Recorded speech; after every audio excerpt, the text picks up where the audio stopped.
The title of Duke of Rothesay, and the other Scottish titles which I've had the honour to carry for so long, I now pass to Catherine. Behind heavily guarded doors at Buckingham Palace, King Charles just signed a high-stakes decree that will permanently alter the course of the British monarchy. This top-secret document does far more than just praise Princess Catherine's future role. It officially crowns her as the ultimate saviour of the House of Windsor. In a shocking twist of fate, the decree effectively strips Queen Camilla of her long-term power, legally locking her out of the monarchy's future governing structure. When the king finally set his pen down, a chilling silence took over the room. They all knew the truth. Catherine's spectacular future had just been bought at the cost of Camilla's total downfall. Before we expose the explosive details of this royal coup, make sure to hit that subscribe button so you never miss a breaking update. Charles stared at the freshly inked paper as an eerie stillness filled the room. His private secretary and top constitutional advisors stood frozen. The king had just executed the Crown Continuity Instrument, a highly confidential ironclad framework engineered to seamlessly transfer absolute authority, household control, and ceremonial dominance to the next generation. While this isn't an immediate abdication, its real-world impact is catastrophic for the current Queen Consort. It legally fast-tracks Catherine as the undisputed powerhouse of the next reign, while completely erasing Camilla from future succession planning, strategic councils, and long-term crown representation. Staring at his wife's name on the chopping block, a conflicted Charles asked, "Is there no other way?" The answer was brutal. Any delay would leave the monarchy paralysed by an internal Cold War. Prince William demanded ironclad certainty. Catherine needed total freedom to reshape the empire. Meanwhile, Camilla was left to face the ultimate betrayal, losing the lifelong legacy she believed her fierce loyalty had bought. In a desperate bid to protect his son's lineage, Charles wounded the woman who had stood by him through decades of global scandal. To make matters even more intense, a top-secret annex handed Catherine absolute dominion over the monarchy's core strategy, multi-million-dollar charities, and sweeping ceremonial reforms. She is now the chief architect of the future. Simultaneously, a ruthless secondary clause permanently bans Camilla's relatives and personal inner circle from retaining a single shred of palace influence after Charles's reign ends, systematically dismantling her entire network. Moments later, 2 sealed envelopes left the room. One carried the glorious heavy crown of responsibility to William and Catherine. The other delivered a heartbreaking definitive eviction notice straight to Camilla. When the envelope arrived at Adelaide Cottage, Catherine and William read the terms in stunned silence.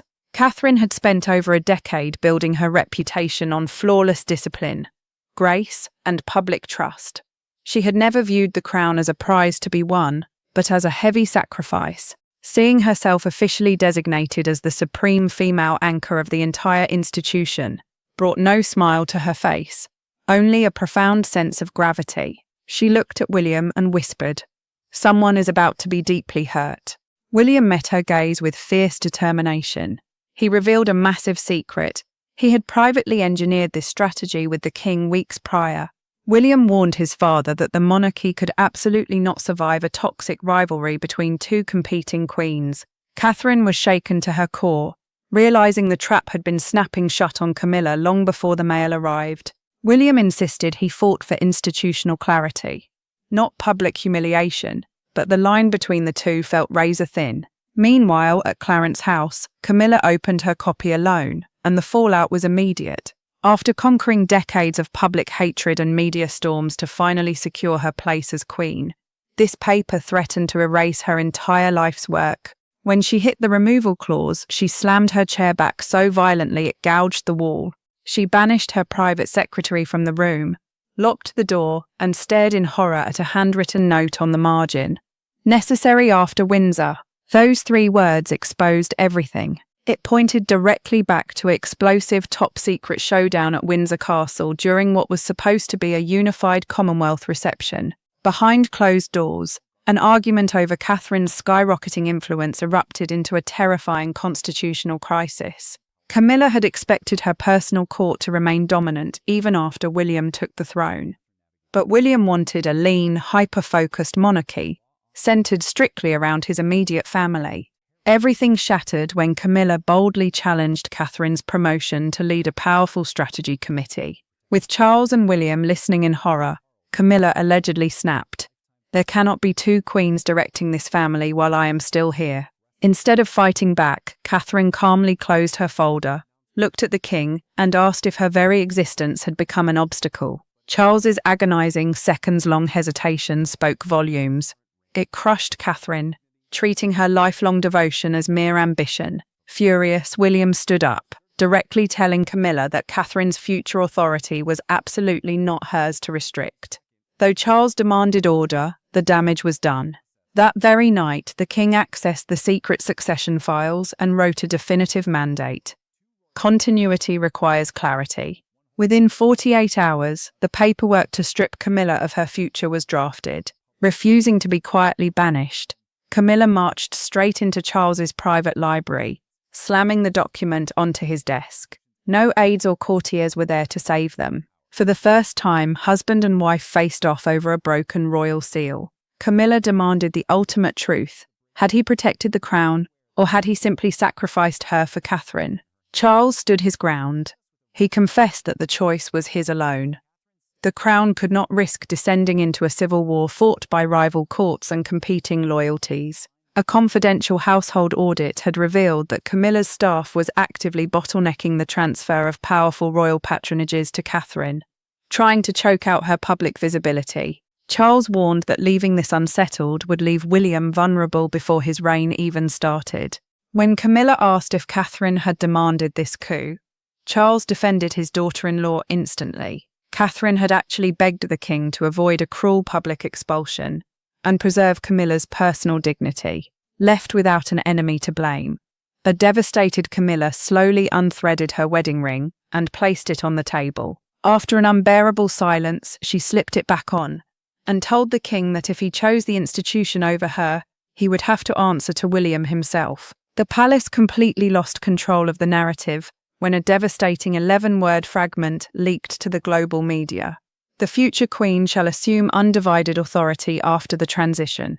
As news anchors began celebrating Catherine as the undisputed future matriarch of the empire, Buckingham Palace plunged into a full-blown state of emergency. Security traced the leak directly to a high-ranking aide in Camilla's household, who frantically claimed they only copied the page for legal advice. But the timing suggested a desperate plot to scare the king into a retreat.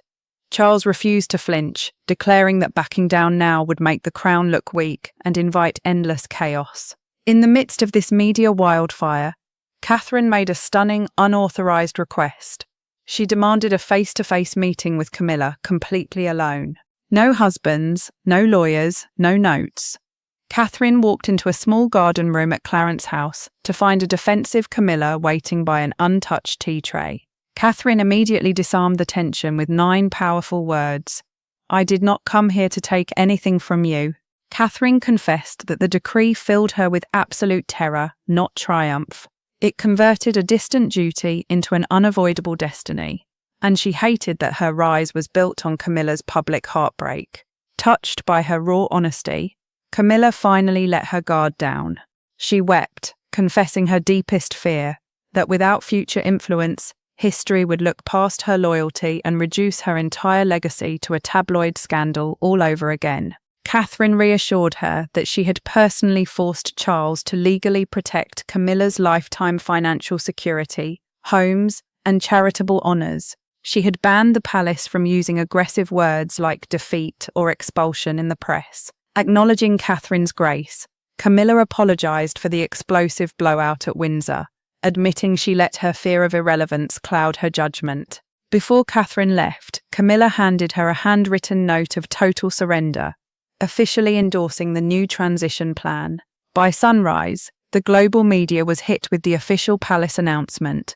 While the text expertly avoided the word removal, the surgical reality was clear as day. Camilla would retain her dignity and safety under Charles, but she will hold absolutely zero governing authority the second William claims the crown. As the world processed this historic changing of the guard, a powerful image emerged outside the palace gates, Two royal fans standing side by side, one holding a portrait of Camilla, the other holding Catherine. The country was no longer just gossiping about a family feud. They were watching one era flawlessly and ruthlessly establish the absolute limits of another. Sitting beside William and her children, Catherine watched the breaking coverage, fully aware that the keys to the empire were now firmly in her hands.